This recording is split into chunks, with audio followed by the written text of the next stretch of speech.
नमस्कार, आप देख रहे हैं न्यूज 9 नेटवर्क और मैं हूं आपके साथ इस वक्त अरविंद कुमार सिंह। बिहार विधानसभा चुनाव में परिणाम प्राप्त करने के लिए भाजपा कार्यकर्ताओं ने कैनिंग की विजय जुलूस निकाली। दक्षिण 24 परगना से खबर है, जैसे ही बिहार विधानसभा चुनाव के नतीजे सामने आए, आम लोगों ने कैनिंग में विजय जुलूस में भाजपा के समर्थन देखने को मिले।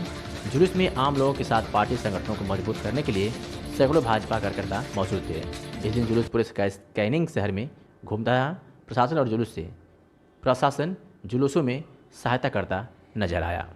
কি বলবেন আগামী যে বিধানসভা নির্বাচন, সেই নির্বাচনে আমাদের দক্ষিণ 24 পরগনা জেলার মধ্য দিয়ে আমি বলছি, এখানে 31টা আসন আছে। এই 31টা আসনেই বিজেপি নির্বাচনী প্রতিদ্বন্দ্বিতা অবতীর্ণ হবে এবং আমাদের লক্ষ্য 31 লক্ষ নিয়ে আমরা ঝাঁপিয়ে পড়ব। কেন আপনাদেরকে জনগণ ভোট দেবে?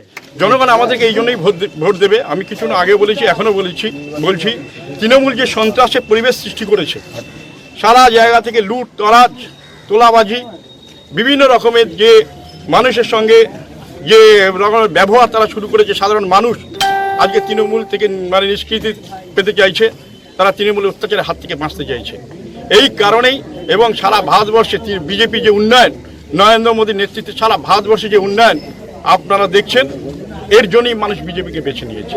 আপনার নাম যদি? আমার নাম তাপস চ্যাটার্জি, ক্যানিং 1 নম্বর মণ্ডল বিজেপির সভাপতি।